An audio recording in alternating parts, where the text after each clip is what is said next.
now I have the pleasure to introduce Dr. Sondergaard from the World Bank. Thank you, please. And now we will go on with another perspective, strongly connected to what we saw in the presentation of Professor Cittadini. We are speaking now about the human capital. It's a very, very interesting project and activities for the World Bank. And we, as INVALSI, are working at national level in order to implement this kind of research and analysis. We will see how interesting it is. Also at subnational level, it means regional levels and province levels, because you know, for our country is extremely relevant to see the differences among regions, among provinces. So I would like to thank you deeply. I hope you are ready to show us. Yeah, okay. And you have more or less 45 minutes and 15 minutes for questions. Thank you very much.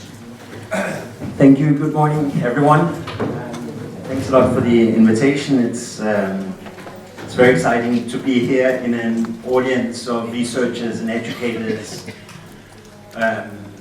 where I'm taking it that what we all share is an appreciation of the importance of data and evidence and research informing better decisions, informing better policies, informing our politicians to sit up and do the right things. And in my job at the World Bank, I work with ministers of education right now in EU member states to try and highlight the importance of investing in education.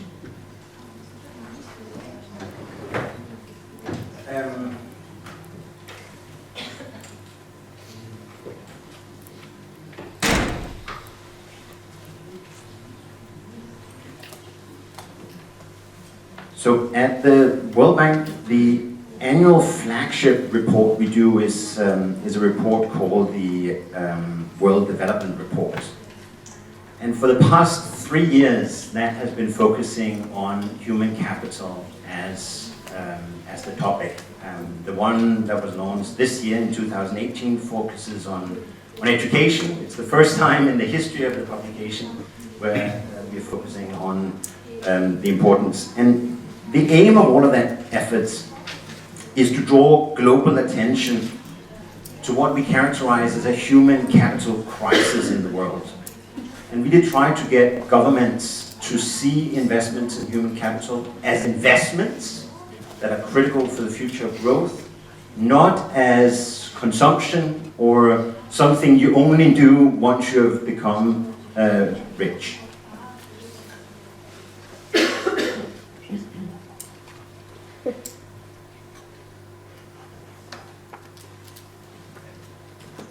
So the most important determinant for countries' long-term prosperity is the investments that they make in human capital. And one of my favorite graphs is the one I'm showing you here, which shows that if you try and look at the sources of wealth across countries, right? So what are the sources? There's natural wealth, the forest, the oil. There is physical capital, the roads we have, the factories, the power plants. And then there's the human capital, the embodiment of all the investments that are made in making our brain smarter, our manual dexterity better. And what becomes pretty clear when you look across the countries is that the importance of human capital increases as countries become richer and richer. Or put differently, it's difficult to find any high-income country where human capital is not the most important source of wealth. Countries don't become rich and then decide to invest in human capital. It's the other way around. The way to high-income status and prosperity is to see human beings as the most important asset that a country possesses and make investments in them. And so it's for that reason at the World Bank, our interlocutors are often prime ministers, presidents, and ministers of finance. And in many parts of the world, the highest priority is often not human capital. It's often an energy plant or a road, and this sense that the most important thing for a country is something physical, tangible that involves cutting a ribbon. And we felt it was important to try and change the global dialogue. And the Human Capital Project is our contribution to that effort. And there are really three things in what we call the Human Capital Project. There's the creation of an index, which I'm going to spend most of today's presentation talking about. Then there is a measurement and research agenda that I will only touch on briefly. And then, of course, there is the fact that the World Bank has offices in more than 100 countries, and membership is in most of the countries of the world. And so our engagements at countries using facts and evidence to drive conversations towards human capital. So let me turn to the Human Capital Index. The index tries to answer the following. How much human capital can a child born today expect to acquire by the age of 18, given the risks of poor health and poor education that prevail in the country where she lives? More concretely, it does so by combining three building blocks of the next generation's human capital, namely, first of all, will a child born today survive until school age? In our part of the world, thankfully, that's no longer the issue. But second, how much school will they complete by the age of 18? And importantly, how much will they learn? And then third, when will they leave school in good health, ready for further work and learning? Now, what you'll see here is that it comes up with a number, yeah? And so you could argue that there are so many indexes, right, and so many rankings of countries. So what's the point here? Huh? Well, the point is that we hope that this will generate political attention needed for much bigger efforts on this agenda. Now, historically, the creation of these transparent and easily understood rankings or matrices has actually helped build consensus around similar issues. At the World Bank, we construct an index called Doing Business, which we do in more than 100 countries, that try to highlight the obstacles to starting a business, the obstacle of growing a business, the obstacle of obtaining loans. And that Doing Business ranking is often the most important thing that ministers of finance, they ask us about. Where are we in next year's ranking? What can we do to move up? Again, yes, you need to have a viable business environment where your businesses can thrive. Absolutely. But you saw it. The most important for your country's future lies not in how long it takes to open a business. You can fix that. It lies in whether or not your children survive until school age, complete lots of years of schooling, and importantly, learn during those years of schooling. That's where the important is. And so we wanted to shift those discussions with ministries of finance to how many days to close business, to you should be very worried. You are falling behind your peers and your aspirational peers.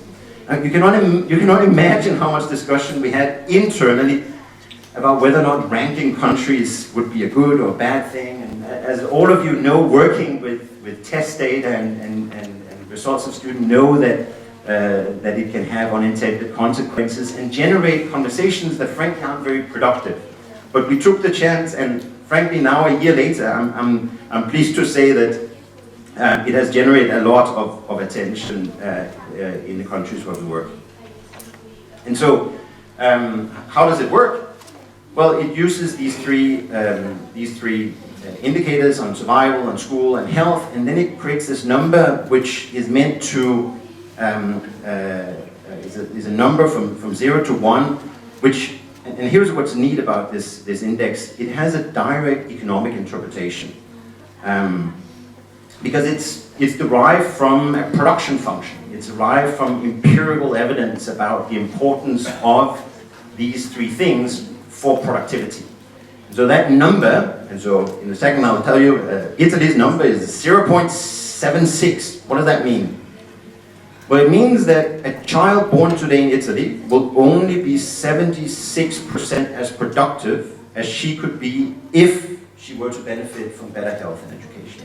Put differently, it indicates that the future earnings potentials of children born in Italy will be 24% below of what it could be if there was better education and health in this country. Now, I have brought with me lots of details, and I will leave my slides behind. I should say I'm not the architect behind it or a statistician. I'm a user of this information. But just to give you a flavor of how this works, right? So I said it's a distance to frontier. What does that mean? Well, one of the components, as I said, is the expected years of school. So how many years can a child expect? And it measures it from age 4 until the 18th birthday. Well, there is a maximum there, right? There is only 14 years, so the maximum possible expected years of schooling for a country is 14. What is, I think there are two things perhaps that I would like to take you away about this index. One is that, as I mentioned before, that it's derived from economic theory and empirics, which means that the interpretation of it has a direct economic interpretation. And the second one, which is also different from all other rankings out there, is that we don't just look at how many years of schooling is completed, we incorporate evidence on how much learning takes place. And this is where I think the link to this audience and this conference is applicable, because we use all of the international assessments of student learning, and colleagues of mine at the World Bank with outside researchers have merged all of these, the PEARLS data set, the TIMSS data set, the PISA data set.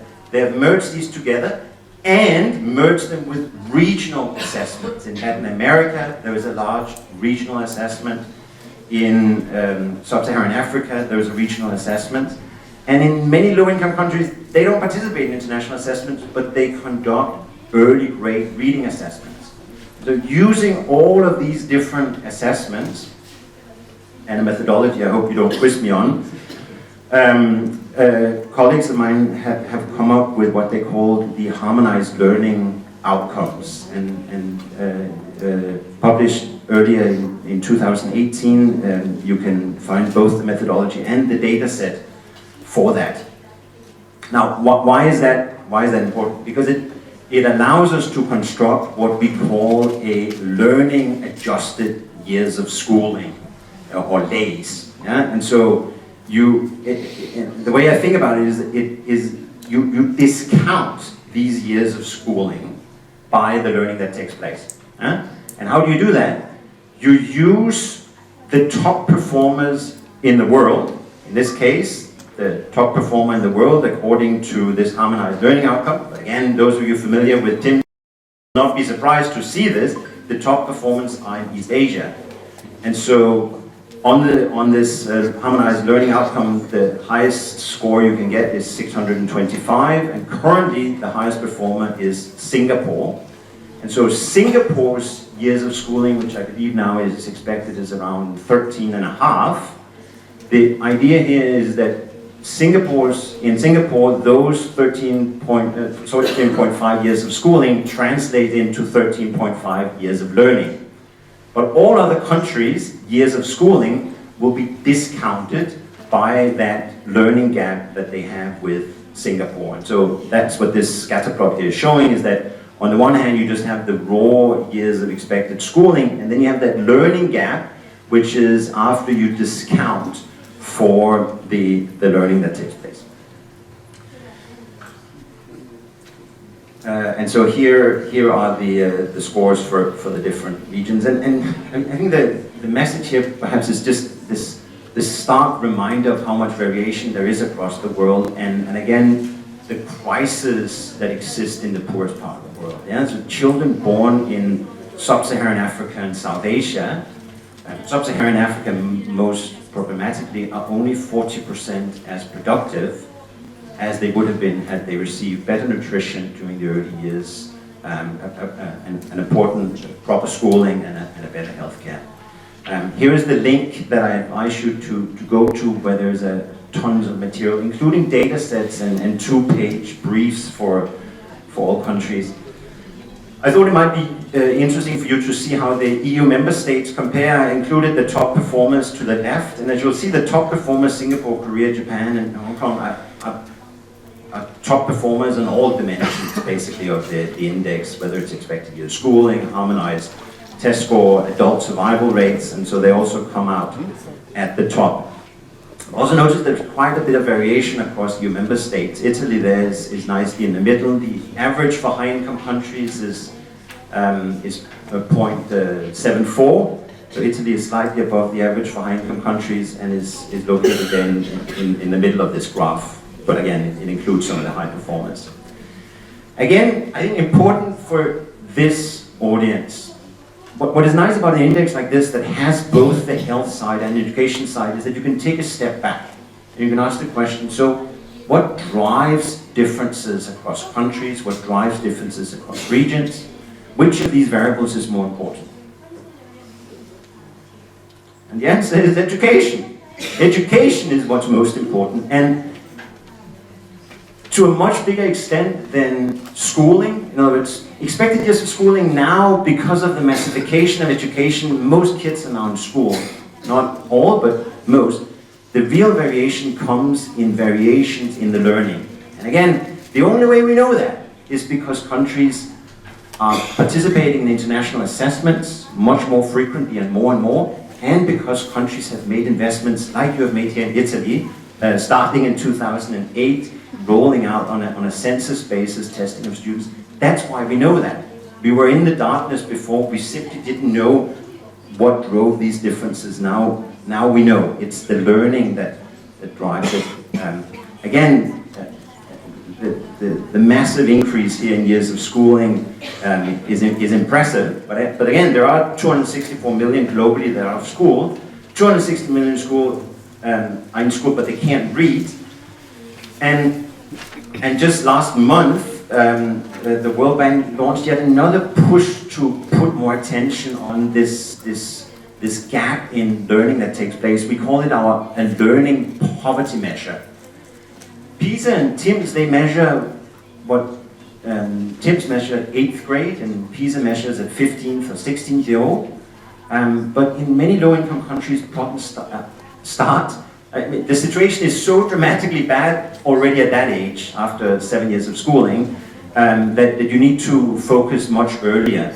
And so, if you ask the question, how many children of age 10, so late in the primary age, cannot read and understand a short story? The answer is a shockingly 50% when you look at low and middle income countries. 50%, just think about that. It's almost 4 years of schooling that these children have had, and they can't read and understand a short story. By the way, this is not only a low and middle income country. There are still remnants in high income country where this is a problem. And of course, there are massive inequalities across the country where 78% in poor countries have this. Children who can't read at the age of 10 versus 11. But 11% in rich countries, to me, is still a failure of our system. Yeah? We have children in school, we have very good educators, and this, to me, was a shock. So, in an effort to catalyze global efforts to reduce this, we wanted to highlight that if you look at trends over time and ask the question, where will we be in 2030? Right? The Sustainable Development Goals, these big commitments that our politicians have made to develop all these development indicators look at 2030. So the question is, where are we on this indicator at 2030? And the answer is it will only decrease by 9 percentage points. Right? So totally unacceptable, right? And so we are now trying to get efforts in both rich countries, but in particular in low and middle income countries, to accelerate that so that at least we can see a halving of that by 2030. So I know on Sunday, I think somebody will present a human capital index for Italy, doing this, digging below that national figure, 7, which again is 0.76. I just want to highlight how important that has been in other countries that have done this. I think, Patricia, in your opening speech, you highlighted the importance of using this information to learn strengths and weaknesses, and you're encouraging proposals that did exactly that. And that, to me, is exactly what subnational and spatial analysis does. It gives you insights about where spatially, where in your country are you performing better than what you might have expected, and where are you falling short, where you might have expected more. And I always tell countries that the best study tours you can do is often not across the globe, but often having mechanisms to identify high performers and low performers within your country, because a lot of things, of course, are similar within countries. The language spoken, the prime ministers, the minister of finance, the minister of education are often similar, and so identifying where these struggling and successful experiences are, and then that's usually the first step, right? You identify that somebody's doing well, but you don't know why, but that's your study tour, right? Identifying what on earth are they doing. And in this case, sorry, for those of you that don't recognize the contours of this, this is Romania, the 41 counties in Romania. And this one, sort of perhaps a little bit provocatively, takes the 41 counties and shows you the harmonized test scores. For each of the counties, the red dot is how well the rural students are doing, and the yellow dot is how well the urban students are doing. And just across the board, within the same counties, massive gaps between you living in the outskirts of the county versus in the city. What's perhaps provocative here is if you look all the way over for you on the right, where you have the entire country except Bucharest, you'll see that maybe binoculars, you'll see that it says Senegal below and Ukraine on top. What's the point here? Well, the point is, if you look at rural students on average in Romania, rural students on average do only as well as students in Senegal. And if you look at the urban students, you'll see that on average they do as well as Ukraine. And so, what's the point here? I think that the point when we use these in our dialogue is when we sit down with ministers of education and finances. These are children from the same country, same Ministry of Education, same curricula, same teacher colleges, and yet by random chance, some children are born in areas where their start in life, their first 18 years, give them the same chance as a child born in Senegal, and by chance, same country, same language, same Minister of Education, they have the same chance as children in, well, actually, some even as in France, I should say. And the same, we did it in Brazil as well. In Brazil, their most successful municipality, which is in São Paulo, as Santa Saleta, there on average in that successful municipality, they do as well as in Italy. Yeah? But if you look at all the municipalities in Brazil, some of them do as poorly as Malawi. And again, I know I'm not telling you why that is, right? And so these things are really the starting point for further investigations. They tell you where is it worth going to look. Yeah? And so up here in the north east of the country, there is a super interesting state and municipality because it's one of the poorest regions, and yet you'll see that they actually do very well on human capital. And so a lot of investigations has been done exactly on there. What are they doing? What are principals doing? What are mayors doing to create those environments? I believe in 2012, the PISA in Italy included scores at a subnational level.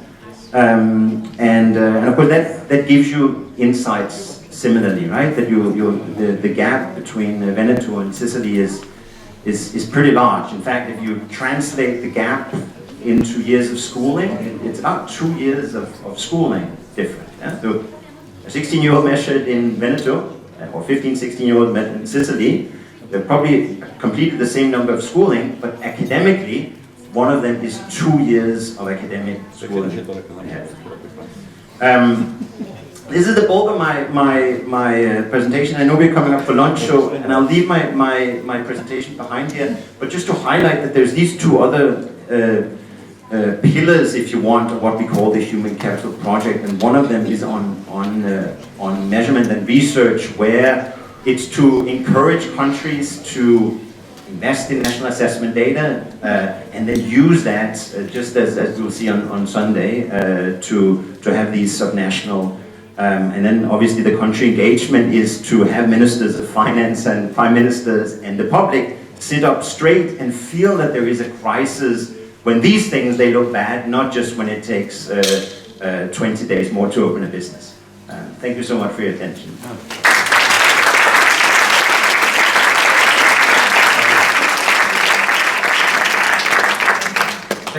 Thank you very much. It's a very, very interesting presentation. We saw so many things that are very, very relevant for us as well. And I really appreciate your presentation. And from my perspective, I think we are more or less in the good path, in a good way, because we are working on that. And we are very happy that our data made possible to go more in depth at the national level, and we will see that on Sunday. And I think you stress a very important point that is clear to us, but maybe not to the national community. Is important. Of course, it's extremely relevant in the number of years of schooling. If our students are not in school, of course, it's a problem. But given that, is what they really learn at school. And in the last 2 months, we tried for the first time to measure this implicit or hidden dropout in terms of skills. And I think it's very, very important to put a light on this kind of problem. Because it's not easy to see, because formally this kind of students are not dropout, but in the practice they are dropout. And so I think it's very, very important to take care, to take into account this kind of issue and try to measure it and to give to the country a measure of the problem. And even Italy, even a high-income country, is extremely relevant, extremely huge, and we are speaking about equity, real equity for our students and for our future. So I would like to open the floor for questions or suggestions or remarks, and please feel free to seize the opportunity to ask the question to Professor Sondergaard. So, the pronunciation of your surname. Thank you. Please come in.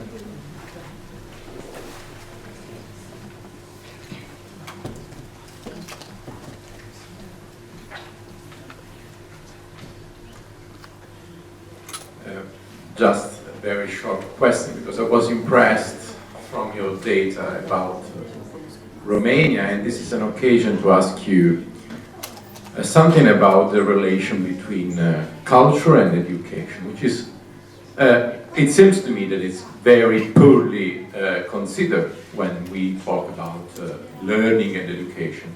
Now, Romania is a very, in a way, it's a kind of flat country, or they have had a very strong ideology of equality, and sometimes when you look at data from income, it seems like a very flat country, even if in the last 10 years perhaps Bucharest increased so much the per capita income.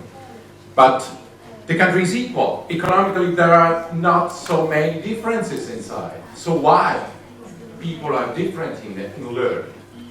It is perhaps an interesting case to understand what cultural, social and cultural differences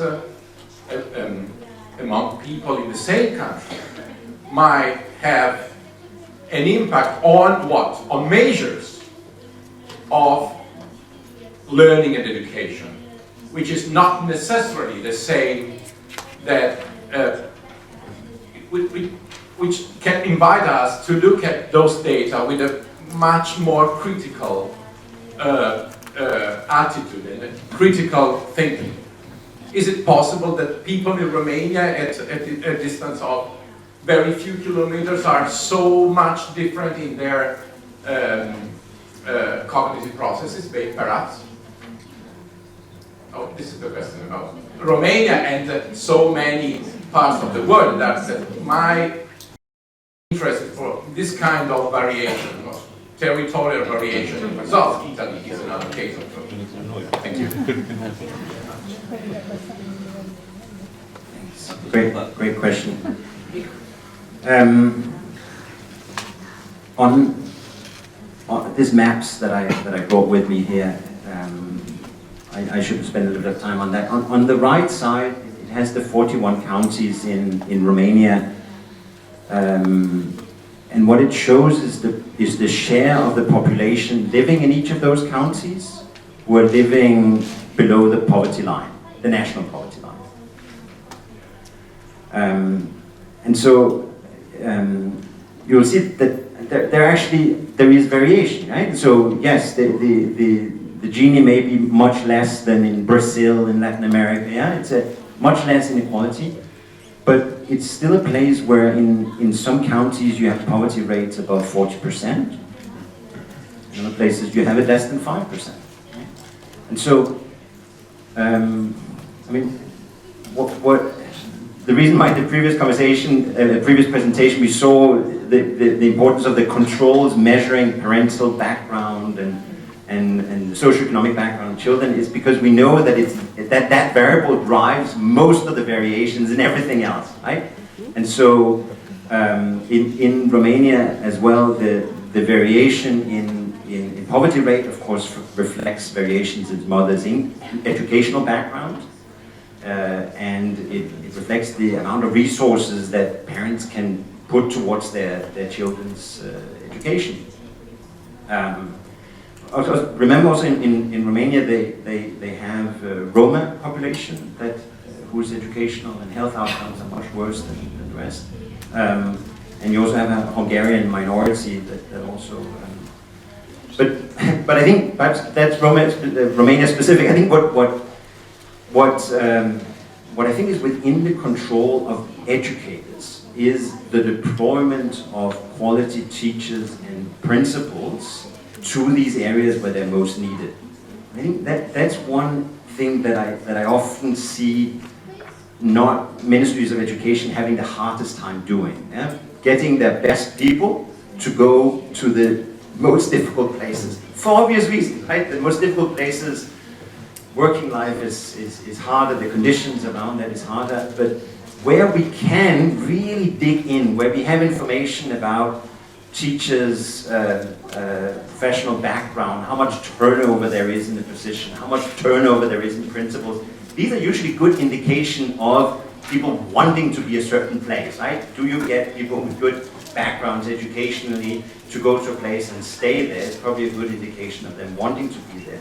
And what you see is that unfortunately correlates also with whether or not it's a poor place or not. In other words, it's difficult to get the best people on teachers and principals and financial resources to the places where it matters the most, where children are ill-prepared when they arrive in school because their parents use much simpler vocabulary, don't talk to them, don't invest in preschool. I'm talking to an audience where you all know this, right? But we see that systematically. So even in countries where there's less income inequality, I think these variations in learning outcomes you see reflect both the fact that there is variation in income, but also reflects that from the very things that you actually can control, the inputs, the quality teachers, it's often very difficult to get them where they matter the most. Sorry for the long answer. Any other question?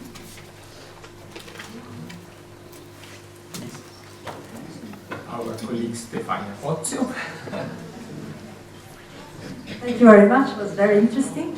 And now I have a question for you. If you see the ranking of PISA data, what you see is that the smaller the country, the best is the result. I mean, Singapore is very small, Finland is very small. So my question is, it's easier maybe for a smaller country to be equal because maybe you can control better your population, or you have, I don't know, I mean, because Macau also is very small. I mean, you can't see very large country which have so, I mean, Canada, it's a good country, but not as good as Singapore, I don't know.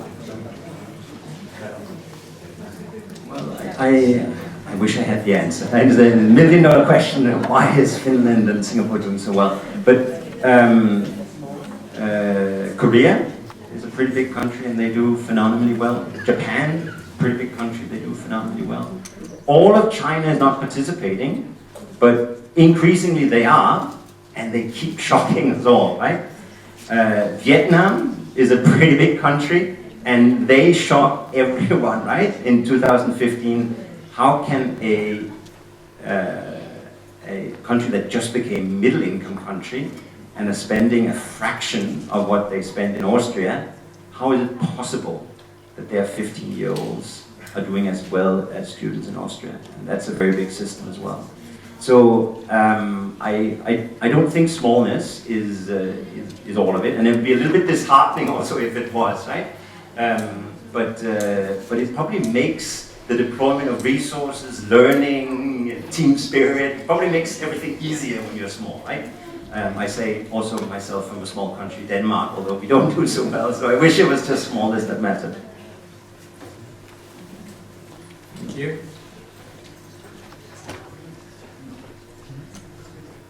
Hi, this is Simonetta Zuccaccio speaking from Perugia, and I would like to ask you a curiosity about. I think that politics are very important for the school system in each country, of course. Is there any research who compares the schooling level of the politics to the good, bad, excellent level of the schools?